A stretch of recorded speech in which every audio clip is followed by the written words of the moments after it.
అధ్యక్ష, ప్రత్యేక అవసరాలు గల పిల్లల్ని నేను పాదయాత్రలో కూడా కలుస్తాం జరిగింది.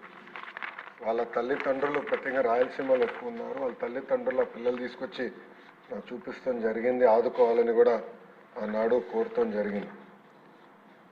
అంటే తల్లి తండ్రి ప్రేమ చాలా, వాళ్ళు ఎంత చూపిస్తారో మనందరం చూస్తాం. ఆ పిల్లల్ని మోసుకుంటూ వచ్చి కిలోమీటర్లు మోసుకుంటూ వచ్చి ఈ ప్రభుత్వం ఏర్పాటు చేసిన భవిత స్కూల్స్కి తీసుకెళ్తాం కానివ్వండి, వాళ్ళకి కావాల్సిన కేర్ ఇవన్నీ చేస్తాం కానివ్వండి, అవన్నీ నేను స్వయంగా చూశాను. కూన రవి గారు ప్రత్యేకంగా ఈ 21 కేటగిరీస్ ఏదైతే ఉన్నాయో ఎక్కువ శాతం దేంట్లో ఉన్నారని అడిగారు అధ్యక్ష. స్పెషల్ లెర్నింగ్ డిసెబిలిటీస్లో 10,000 మంది విద్యార్థులు ఉన్నారు. మెంటల్ ఇల్నెస్లో ఒక 8,000 మంది విద్యార్థులు ఉన్నారు. అదేవిధంగా స్పీచ్ అండ్ లాంగ్వేజ్ డిసెబిలిటీస్లో 6,009 మంది ఉన్నారు. లో విజన్లో ఇంకొక 6,900 మంది విద్యార్థులు ఉన్నారు. మల్టిపుల్ డిసెబిలిటీస్ 6,200, లోకోమోటర్ ఇంపైర్మెంట్ 6,206 మంది ఉన్నారు. అధ్యక్ష, కేంద్రంలో కూడా సుప్రీంకోర్టులు ప్రత్యేకంగా ఆర్డర్స్ ఇచ్చారు. 1:10 రేషియో మెయింటైన్ చేస్తే, అంటే టీచర్ టు స్పెషల్ నీడ్స్ స్టూడెంట్స్కి 1:10 రేషియో మెయింటైన్ చేయాలని వాళ్ళు కూడా చెప్తాం జరిగింది. దీనికి మేము కేంద్ర ప్రభుత్వానికి కూడా మేము లెటర్ రాసాము. వాళ్ళ దగ్గర రిప్లై కోసం ఇప్పుడు వెయిటింగ్. మీరు చూస్తే ఇక్కడ జిల్లాల వారికి వెళ్తే నంబర్స్ ఓవరాల్గా పెద్దగా ఉన్న, జిల్లా వారికి వచ్చగల తక్కువ ఉంటాయి. ప్రత్యేకంగా మళ్ళీ దాంట్లో నియోజకవర్గం వారికి వెళ్తే ఇంకా తక్కువ అవుతాయి. సో ఈ రేషియో మెయింటైన్ చేయాలంటే మండల్ యాజ్ ఎ యూనిట్, నియోజకవర్గ యాజ్ యూనిట్ అనేది ఒక క్వశ్చన్ మార్క్ ఏర్పడుతుంది. మీరు చూస్తే రాష్ట్రంలో 679 భవిత సెంటర్లు అనేవి ఉన్నాయి అధ్యక్ష. 6 నుంచి 14 సంవత్సరాల వయసు కలిగిన పిల్లల్ని ఇక్కడ ఈ సెంటర్కి తీసుకెళ్తాం జరుగుతుంది. ప్రత్యేకంగా ట్రాన్స్పోర్ట్ అలవెన్స్ ఇస్తాం, ఎస్కాట్ అలవెన్స్ ఇస్తున్నాం. గర్ల్ చైల్డ్కి ప్రత్యేకంగా అదనంగా స్టైపెండ్ ఇస్తాం. ఇంకా హోమ్ బేస్డ్ ఎడ్యుకేషన్ కూడా, అంటే ట్యూషన్లు అని పెట్టుకోవాలంటే అదనంగా కూడా ప్రభుత్వం డబ్బులు ఇస్తుంది. కానీ నన్ను అడిగితే ఇది సరిపోదు. ఒక మాటలు నాకు చెప్తే ఇది సరిపోదు. ఆల్రెడీ వాళ్ళు అనేక ఇబ్బందులు ఎదుర్కొంటున్నారు, సమాజంలో అనేక అవమానాలు పడుతున్నారు. చదవాలని తప్పన ఆ పిల్లల్లో ఉంటుంది.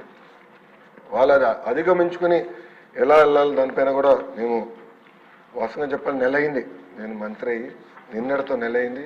Vast subject. నేను కూడా అధికారులతో చర్చిస్తున్నాను. ఈ 1:10 ఎట్లా సాధ్యమవుతుంది, అంటే యూనిట్ ఎట్లా చేయాలి, ఇంకా తల్లిదండ్రులు ఈ పిల్లల్ని దూరంగా తీసుకెళ్ళగలుగుతారా లేదా, అది ఎట్లా చేయాలనే దానిపైన మేము కూడా చర్చిస్తున్నాం. మొన్న కూడా మీరు చూశారు అధ్యక్ష, ఐఐటి ఎన్ఐటి స్టూడెంట్స్ వికలాంగులు, అంటే వాళ్ళు అనేక అవమానాలు ఎదుర్కొంటారు సమాజంలో. అలాంటిది చదవాలన్న పట్టుదలతో చదివి టెక్నికల్ రీజన్ వల్ల ఐఐటి ఎన్ఐటిలో వాళ్ళకి అడ్మిషన్స్ రాలేదు. దానికి మేము ఎతికి 1992 ఒక ప్రత్యేక జియో ఉంటే అది కోట్ చేసి యుద్ధ ప్రాతిపదికంగా జియో ఇస్తే సుమారుగా 45 మంది పిల్లలు ఈరోజు ఐఐటి ఎన్ఐటికి వెళ్ళారు. అది ఈ ప్రభుత్వంకున్న చిత్తశుద్ధి. పెద్దలు అడిగారు, కూన రవికుమార్ గారు ప్రత్యేకంగా అడిగారు. గవర్నమెంట్ శాంక్షన్డ్ పోస్ట్ 860లో recruited 703, to be recruited held up in court cases 157. గౌరవ సభ్యులు ఆ కోర్ట్ కేసు డీటెయిల్స్ కూడా అడిగారు అధ్యక్ష. అది నేను గౌరవ సభ్యులకు ఇస్తాను. గౌరవ సభ్యులు కూడా నేను కోరేది కొంచెం సమయం ఇవ్వమని కోరుతున్నాను. ఎందుకంటే నేను కూడా కొత్తగా వచ్చాను. డిపార్ట్మెంట్ మొత్తం వాస్తవం చెప్పాలంటే మా అధికారుల సమయం మొత్తం ఈ లీగల్ లిటిగేషన్లోనే పోతుంది అధ్యక్ష. అంటే గత ప్రభుత్వం అనాలోచిత వల్ల అన్ని కోర్టుకి వెళ్తున్నారు, పార్టీస్ అన్ని కోర్టుకి వెళ్తున్నారు, స్టేజ్ వస్తున్నాయి, అనేక డైరెక్షన్స్ వస్తున్నాయి. అవి కంప్లై చేసి అది ఏంటని అర్థం చేసుకున్నప్పుడు మళ్ళీ కంటెంప్ట్ ఆఫ్ కోర్ట్ కూడా వస్తుంది. సో మా అధికారుల సమయం అంతా దాంట్లో పోతుంది. వాళ్ళకి ఆల్రెడీ ఆదేశాలు జారీ చేశాను. అసలు ఎన్ని కోర్టు కేసులు ఉన్నాయి, ఎందుకు ఉన్నాయి, ఏంటి, దానికి శాశ్వత పరిష్కారం ఏంటి, దాన్ని ఎట్లా ముందలు తీసుకెళ్ళాలి, ప్రభుత్వం లిటిగేట్ చేయకూడదు అని నేను క్లియర్గా చెప్పాను. దాంట్లో భాగంగా ఇది కూడా ఉంది. తప్పనిసరిగా నేను తీసుకొచ్చి లీగల్ ఇష్యూని ఎట్లా సాల్వ్ చేయాలో తప్పనిసరిగా నేను చేస్తాను. ఇంకో పక్కన 2011ది అడిగారు. ఆనాడు ఎగ్జామ్ ఏర్పాటు చేసినప్పుడు ప్రీ క్వాలిఫికేషన్ చేశారా లేదా అని అడిగారు. ఆ వివరాలు వాస్తవంగా నా దగ్గర ఇప్పుడు లేదు అధ్యక్ష. నేను కనుక్కుని పూనా రవి గారికి నేను సప్లిమెంట్లో ఆయనకి చేరవేస్తాను. అదేవిధంగా వాళ్ళకి అవసరమైన వసతులు కూడా కల్పించాలి. ఆల్రెడీ కొంత వర్క్ చేశాం అధ్యక్ష. నేను కూడా అంటే ఈ ప్రశ్న వచ్చిన తర్వాత ఫోటోలు వీడియోలు కూడా తెప్పించుకున్నా. స్పెషల్ కేర్ ఇవ్వాలి అధ్యక్ష పిల్లలకి, అంటే ఎలాంటి సందేహం లేదు. అంటే వాస్తవంగా శ్రీకాకుళం విజయనగరం వరకు నా పాదయాత్ర వెళ్ళలేదు.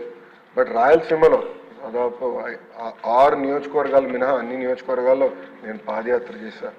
ప్రత్యేకంగా రాయలసీమలో ఎక్కువ ఈ సమస్య ఉంది. ఆ పిల్లల్ని ఆదుకోవాలి, తల్లిదండ్రులకు అండగా నిలబడాల్సిన బాధ్యత మన ప్రభుత్వం పైన ఉంటుంది. తప్పనిసరిగా దీనిపైన ఒక స్పెషల్ కార్యాచరణ ఏర్పాటు చేస్తాం. గతంలోనే చెప్పాను, ఒక 100-day యాక్షన్ ప్లాన్, 100 రోజులు ఒక యాక్షన్ ప్లాన్ మేము తయారు చేయబోతున్నాం. అది సభ్యుల ముందల పెడతా, సంఘాల ముందల పెడతా, ఉపాధ్యాయుల ముందల పెడతా, తర్వాత ప్రజల ముందల పెట్టి వాళ్ళ అభిప్రాయాలు తెలుసుకున్న తర్వాత అదొక వే ఆఫ్ పాలసీన విధానం నేను ప్రజల్లోకి తీసుకెళ్ళిన ఆలోచనలో ఉన్నా. అది వచ్చే అకాడమిక్ ఇయర్ నుంచి అమలు చేయాలనేది మన ప్రభుత్వం లక్ష్యం. దాంట్లో భాగంగా ఇది చాలా సీరియస్గా నేను తీసుకుంటాను. అవసరాలు ఉన్నాయి అంటే ఎలాంటి సందేహం లేదు. బట్ యూనిట్ ఎట్లా ఏర్పాటు చేయాలో వాస్తవంగా నేను కూడా కొంచెం కన్ఫ్యూజన్లో ఉన్నా. గౌరవ సభ్యులందరూ కూడా సూచనలు ఇవ్వండి. అంటే 1:10 మెయింటైన్ చేయాలంటే మండల యూనిట్ అయితే దూరం అవుతుంది. అదే నాకు అర్థం ఎట్లా చేయాలనేది అందరు సూచనలు ఇవ్వండి. హౌస్ అయిన తర్వాత కూడా దీనిపైన డిస్కస్ చేద్దాం. బట్ తప్పనిసరిగా దీనికి ఒక సొల్యూషన్ తీసుకొచ్చే బాధ్యత మన ప్రభుత్వం తీసుకుంటుంది.